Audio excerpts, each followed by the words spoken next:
Students, welcome to the Manas online classes. जैसा कि आप जानते हैं कि स्कूल की क्लासेस स्टार्ट हो चुकी हैं। अब तक मैथ का लेक्चर चल रहा था, अब आज से स्टार्ट करेंगे हम इंग्लिश का, जिसमें हमारा पहला टॉपिक है आर्टिकल्स। जैसा कि जानते हैं आर्टिकल्स होते हैं हमारे तीन, ए, एन और बी। ये तीन आर्टिकल्स होते हैं और आज के लेक्चर में हम पढ़ेंगे इन तीनों का यूज। तो देखते हैं कि आर्टिकल्स कितने प्रकार के होते हैं। हमारे आर्टिकल्स होते हैं दो प्रकार के। Types of articles, two types.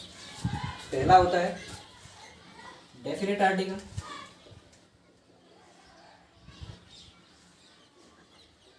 और दूसरा होता है इनडेफिनेट आर्टिकल।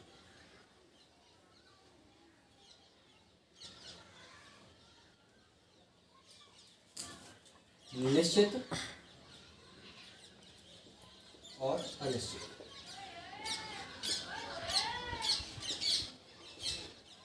हमारे पास तीन आर्टिकल्स हैं, ए, एन और पी। अब इनमें से कौन सा डेफिनेट आर्टिकल्स है, कौन सा इनडेफिनेट आर्टिकल्स है। तो डेफिनेट आर्टिकल में आता है द, जिसका यूज हमेशा यूनिक चीज़ों से पहले होता है, मतलब जो हमारे संसार में अद्वितीय चीज़ें हैं, यूनिकनेस को बताता है द, यानी डेफिनेट आर्टिकल्स। इनडेफिनेट आर्टिकल्स में आते हैं ए और एन। ये जो इंडेफिनेट आर्टिकल्स होते हैं तो ये होते हैं डेफिनेट आर्टिकल्स, होता है ओनली द। ठीक, पहले पढ़ेंगे हम use of a and an. A और एन का प्रयोग। ए का यूज कब करते हैं, एन का यूज कब करते हैं। तो पहले इन दोनों के बारे में कॉमन चीजें समझ लेते हैं। ए और एन में कॉमन चीजें क्या है। दोनों का मतलब एक होता है, ए का मतलब भी एक होता है और एन का मतलब भी एक होता है। और ये दोनों ही काउंटेबल नाउन से पहले यूज होती हैं। काउंटेबल नाउन यानी कि वे संज्ञाएं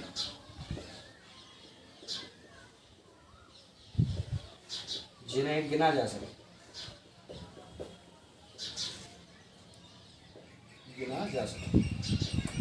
जिन चीजों को हम गिन सकते हैं उनसे ही पहले यूज करेंगे ए और एन का, यानी काउंटेबल नाउन से पहले करेंगे, अनकाउंटेबल नाउन से पहले नहीं।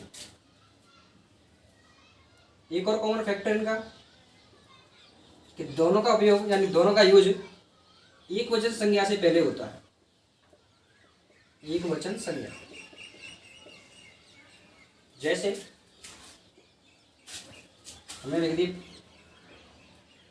पेड़ यानी कि ट्री, लेकिन अगर ये तो हो गया एक वचन, इससे पहले आर्टिकल्स कौन सा यूज होगा, ए और एन में से कोई एक। लेकिन अगर हमने लिख दिया ट्रीज तो इससे पहले आर्टिकल्स यूज नहीं हो, यानी ए और एन का प्रयोग नहीं करेंगे। क्यों? क्योंकि ये हो गया बहुवचन संज्ञा।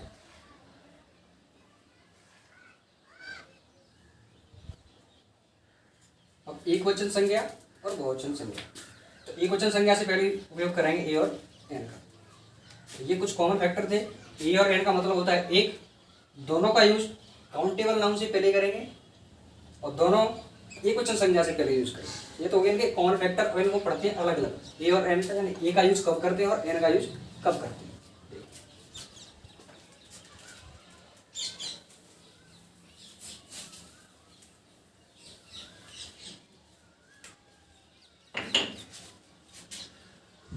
यूज ऑफ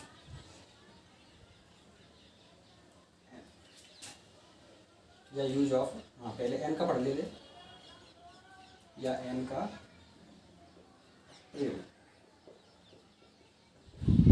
प्रयोग या तो एन का प्रयोग कहाँ कहाँ करते हैं। तो आर्टिकल्स कॉमन फैक्टर हम बता ही चुके हैं, बिफोर काउंटेबल नाउन। सबसे पहले देखना है काउंटेबल है या नहीं, यानी जो संज्ञा दे रखी है उसे गिन सकते हैं या नहीं। दूसरा फैक्टर सिंगुलर नाउन होना चाहिए, यानी एक वचन संज्ञा, जैसे देयरफॉर सिंगुलर नाउन। एक वचन संज्ञा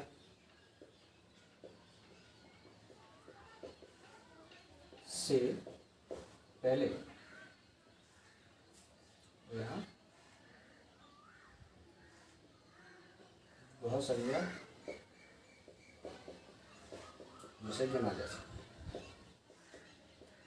जिसे गिना जा सके। ये तो थे कॉमन फैक्टर। अब स्पेशल यूज देखते हैं एन का। तीसरा कॉलम है इसका, तीसरा पॉइंट कि यदि संज्ञा का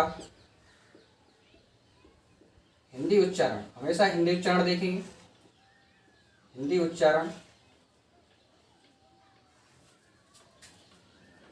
स्वर अक्षर से प्रारंभ हो, स्वर अक्षर से प्रारंभ हो। हिंदी उच्चारण स्वर अक्षर से प्रारंभ हो यानी हिंदी वर्णमाला के स्वर अक्षर से। इसको ऐसे लिख सकते हैं कि हिंदी उच्चारण हिंदी वर्णमाला के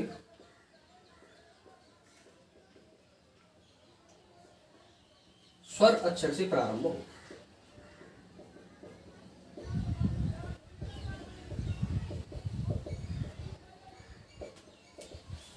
हिंदी वर्णमाला के स्वर अक्षर कौन कौन से होते हैं?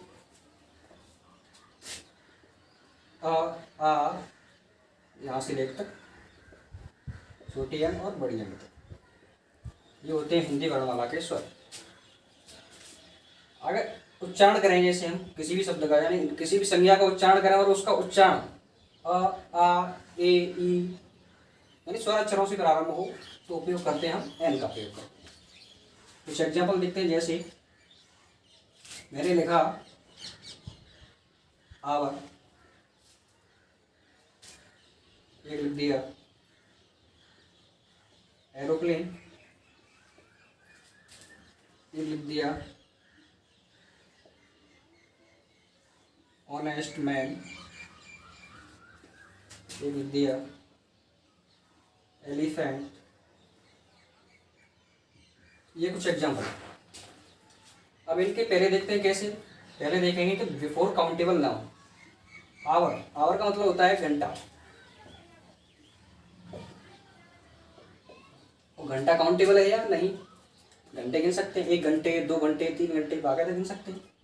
ठीक है, पहली कंडीशन सेटिस्फाई।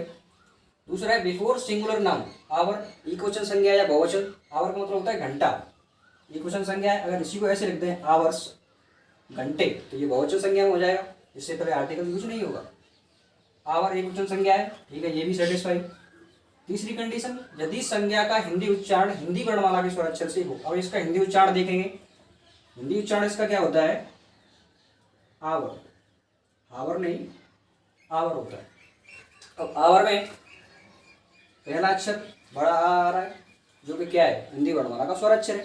तो हिंदी वर्णमाला का स्वर अक्षर, तो उससे पहले आर्टिकल कौन सा यूज करेंगे? एन। तो ये हो गया एन, आवर।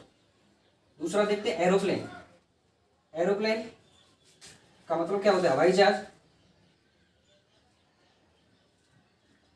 हवाई जहाज काउंटेबल नाउन है या अनकाउंटेबल नाउन है? काउंटेबल नाउन है, यानी कि हवाई जहाज को गिन सकते हैं। पहली कंडीशन सेटिस्फाई हो रही है। दूसरी देखते हैं बिफोर सिंगुलर नाउन, एक वचन संज्ञा है हवाई जहाज, बिल्कुल है। एरोप्लेन्स होती तो बहुवचन संज्ञा हो जाती, एक वचन संज्ञा है, ठीक है। अब संज्ञा का हिंदी उच्चारण एरोप्लेन, इसका हिंदी उच्चारण क्या होता है? इसको लिखते हैं एरोप्लेन। ये कैसी संज्ञा है? अब संज्ञा नहीं, सॉरी। एरोप्लेन में पहला वर्ड, पहला अक्षर देखें हमेशा ए, स्वर अक्षर है हिंदी वर्णमाला का, और जो स्वर अक्षर है तो एन का प्रयोग करें, an, aeroplane. Honest man, honest man का मतलब होता है ईमानदार आदमी, ईमानदार आदमी। अब बताइए, ईमानदार आदमी गिन सकते हैं? बिल्कुल गिन सकते हैं। एक ईमानदार आदमी है, 2 ईमानदार, मतलब आदमियों को गिना जा सकता है। तो ये काउंटेबल नाउन में आ जाएगा। सिंगुलर नाउन ऑनेस्ट मैन है, अगर इसको ऑनेस्ट एम लिखता है, ईमानदार आदमी, ये बहुवचन संज्ञा में होता है। ये एक वचन संज्ञा है मैन, केवल एक आदमी, ऑनेस्ट है, ईमानदार आदमी है। दूसरा पॉइंट भी सेटिस्फाई हो गया। तीसरा देखते हैं, यदि संज्ञा का हिंदी उच्चारण हिंदी वर्णमाला के स्वराक्षर से हो। अब इसका हिंदी उच्चारण देखते हैं, इसको लिखते हैं ऑनेस्ट मैन। अब ऑनेस्ट मैन में पहला वर्ड क्या आ रहा है? आ, जो कि हिंदी वर्णमाला का कैसा अक्षर है? स्वराक्षर है। और स्वराक्षर है तो उससे पहले क्या यूज करेंगे? एन। तो ये हो जाएगा एन, ऑनेस्ट मैन। इसी तरह से एलिफेंट, हाथी। हाथी को गिना जा सकता है, एलिफेंट में हाथी होता है तो हाथियों को गिन सकते हैं, एक हाथी, दो हाथी। अब एलिफेंट एक वचन संज्ञा है या बहुवचन संज्ञा है? अब एलिफेंट है तो एक वचन, एक हाथी। एलिफेंट्स होती तो बहुत सारे हाथी, बहुवचन संज्ञा में कौन जाता है, लेकिन एक वचन संज्ञा है, ठीक है। अब इसका हिंदी उच्चारण देखते हैं, एलिफेंट। इसका हिंदी उच्चारण एलिफेंट। एलिफेंट में बड़ी ए आ रहा है, जो कि कैसा है? हिंदी वर्णमाला का स्वराक्षर है। तो स्वराक्षर है तो एन का यूज। तो ऐसे करते हैं एन का प्रयोग, यानी कि काउंटेबल नाउन होना चाहिए, यानी कि ऐसी संज्ञा जिसे गिना जा सके। सिंगुलर नाउन होना चाहिए, एक वचन संज्ञा होनी चाहिए। और तीसरी कंडीशन जो मेन है, मेन पॉइंट, यदि संज्ञा का हिंदी उच्चारण हिंदी वर्णमाला के स्वराक्षर से हो। इंग्लिश कैसे नहीं? जैसे इंग्लिश में यहाँ एच आ रहा है, यहाँ ए आ रहा है। अब ए क्या है? अंग्रेजी वर्णमाला का स्वराक्षर है, लेकिन हमको अंग्रेजी वर्णमाला का स्वराक्षर नहीं देखना, किसका देखना है? हिंदी वर्णमाला का अक्षर ए रूप में। तो जिसमें ए क्या आ रहा है? स्वर, यहाँ पर आवर में आओ स्वराक्षर आ रहा है। तो ये होगा एन का प्रयोग। इसके बाद चलते हैं ए का प्रयोग।